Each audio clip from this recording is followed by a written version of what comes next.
मित्रांनो, त्रिकोण किती असा प्रश्न परीक्षेमध्ये आल्यावर भरपूर विद्यार्थी उत्तर द्यायला चुकतात किंवा वेळ जातो, प्रश्न सोडवायचा सोडून देतात. तर मित्रांनो बघा, हा प्रश्न सिंपल वेने कसा सॉल्व्ह करायचा असतो. त्रिकोण मोजत बसायचे नाही, नंबर द्या त्याला फक्त 1 2 3 4. नाहीतर तुम्ही असं मोजत असं नाही 1 त्रिकोण 2 त्रिकोण 3 त्रिकोण नाही, वेळ जाणार द्या. असं नंबर द्या 1 2 3 4. नंबर दिले त्यांची बेरीज करा. 1 + 2 + 3 + 4 यांची बेरीज झाले 10.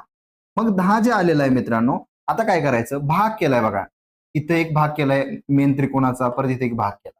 यस, म्हणजे या भागाला 1 2 3 असे नंबर दिले. ठीक आहे, 3 नंबर शेवटचा जो नंबर आहे त्याला गुणा 10 त्रिक 30. म्हणजेच मित्रांनो किती त्रिकोण आहेत या त्रिकोणात? टोटल 30. मेजत बसायचे नाही. या प्रश्नाचं उत्तर लगेच कमेंट बॉक्समध्ये द्यायचं आहे. आणि मित्रांनो, पोलीस भरतीची जर तयारी करत असाल, पोलीस भरतीचा कोर्स आपल्या SJN अकॅडमीच्या ऍपवर अवेलेबल आहे.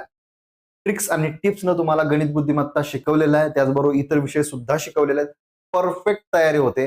तर खरंच रिझल्ट पाहिजे असेल तर SJN अकॅडमीचा ऍप डाउनलोड करा आणि तो कोर्स घ्या. अगोदर डेमो लेक्चर बघा आणि नंतर कोर्स घ्या. अधिक माहितीसाठी जो स्क्रीन नंबर दिसतोय त्या नंबरशी कॉन्टॅक्ट करा. धन्यवाद.